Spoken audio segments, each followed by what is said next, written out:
असदुद्दीन अवैसी साहब 9 सीटों में जो है विधानसभा तेलंगाना में लड़े थे, उसमें भी हमारा एक जो है राकेश यादव जी कैंडिडेट थे राजेंद्र नगर विधानसभा से। तो ऐसा नहीं कि हमारी पार्टी, और कुछ कॉर्पोरेटर भी है हमारे भी मौजूद, जो नॉन मुस्लिम भाई हैं हमारी पार्टी को सिर्फ ये लोग आरोप लगा रहे हैं। हमारी पार्टी का इस तरह का कोई एजेंडा नहीं है। हमारी पार्टी का साफ एजेंडा है, जो गरीब है, जो मजलूम है, दबा कुचला है, उसकी आवाज़ उठाना, हर हाल में आवाज़ उठाना और जुल्म के खिलाफ आवाज़ उठाना हमारी पार्टी की यही प्राथमिकता रही है। जाहिर सी बात है कि पार्टी आला कमान जो बिहार है हमारा, सदर अब्दुल ईमान साहब, उनके द्वारा 11 सीट का अनाउंसमेंट हुआ था और उन्होंने कहा था कि हम चरण वाइज जो है अपने उम्मीदवार को उतारेंगे और उसमें वो अमल कर रहे हैं। और उन्होंने 11 सीटों का अनाउंसमेंट किया था, तो हो सकता है कि अभी आगे चरण का इलेक्शन और होना है तो कैंडिडेट पूरे 11 हो जाएं। अभी 9 उतारा है और अल्हम्दुलिल्लाह बहुत अच्छी रिपोर्ट भी आ रही है हम लोग के पास में। और हम लोग भी इलेक्शन कैंपेनिंग के दौरान जो है अपने उम्मीदवार के लिए, उसके हक के लिए, उसके वोट के लिए हम लोग जाएंगे मैदान में। और जाहिर सी बात है कि पार्टी आला कमान का अगर आदेश है तो हम लोग ज़रूर जाएंगे, अपने उम्मीदवार को जिताने के लिए आवाम के बीच में रहेंगे। सर, कुछ लोग सवाल कर रहे हैं कि सिर्फ ये मुसलमान की पार्टी है, लेकिन बिहार में 9 सीट पे आप लोग काम कर रहे हैं। उसमें मतलब राणा रंजीत सिंह को भी आप लोगों ने टिकट दिया है, प्रियंका चौधरी को भी टिकट दिया है, इसको लेके क्या कहेंगे? देखिए, हम लोगों ने 9 सीट में 4 सीट हमारा मतलब गैर मुस्लिम उम्मीदवार है, उसमें राजपूत भी है, उसमें मांझी भी है, उसमें अलग अलग जाति के हैं। देखिए, ये एक जो सेकुलर जमात है जिनका वोट बैंक खिसकता जा रहा है, वो अपने वोट बैंक मेरा नहीं खिसके, इसी के डर से वो हमें जो है इस तरह का, हमारी पार्टी को इस तरह का आरोप लगाते हैं।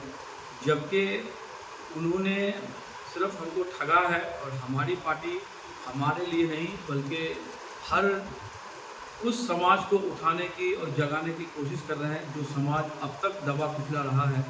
और दबे कुचलों की जो आवाज़ आज बैरिस्टर असदुद्दीन अवैसी साहब संसद में उठा रहे हैं, जनाब अब्दुल ईमान साहब बिहार विधानसभा में उठा रहे हैं, इसकी नुमाइंदगी को देखते हुए सेकुलर जमात के पेटों में दर्द हो रहा है कि ऐसी जमात अगर बिहार में खड़ी हो गई तो कहीं ना कहीं हम लोग जो अब तक अपना जो रोटी सेक रहे हैं तो हमारी रोटी छिनती हुई नज़र आ रही है। तो जाहिर सी बात है कि ये आरोप लगाना आसान है, उसको साबित करना ये कतई साबित नहीं कर पाएंगे, क्योंकि हम लोग हमेशा मजलूमों की आवाज़ बने हैं, दलितों की, गरीबों की आवाज़ बने हैं और उसी पे हम लोग काम कर रहे हैं।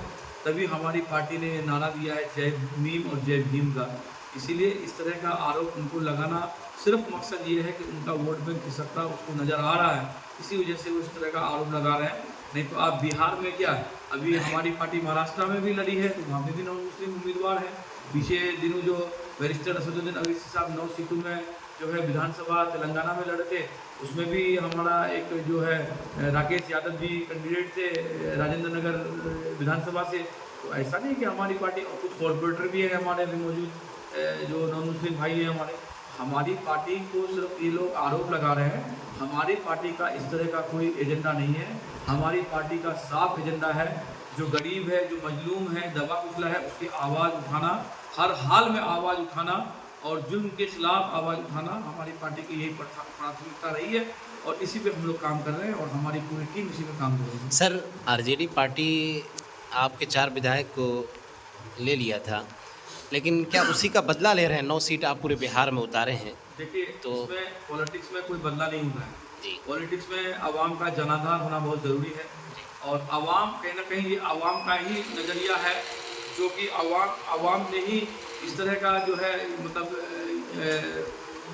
मांग रखा था कि फ़लानी जगह से अगर आप उम्मीदवार उतारेंगे तो हम लोग, अगर हिंदू मुसलमान का जिस हिसाब से हमारी पार्टी कॉम्बिनेशन बना के चल रही है, इस हिसाब से अगर हम लोग चलेंगे तो बिहार के और जगहों से हम लोग एमपी निकाल सकते हैं।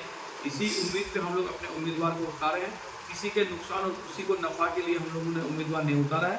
सिर्फ हमारी पार्टी कैसे आगे बढ़े, हमारे वर्कर्स का मनोबल कैसे आगे बढ़े, हमारे वर्करों का काम जो है पार्लियामेंट में कौन नेता बोल सके, हम लोग उसी पे काम कर रहे हैं और उसी पे हमारी पार्टी अमल कर रही है। सर, क्या वजह रही जो पूर्णिया, कटिहार और अररिया में एमआईएम पार्टी जो अपने उम्मीदवार नहीं उतारी। देखिए, सही वक्त में सही उम्मीदवार नहीं मिलना भी ये दलील हो सकता है।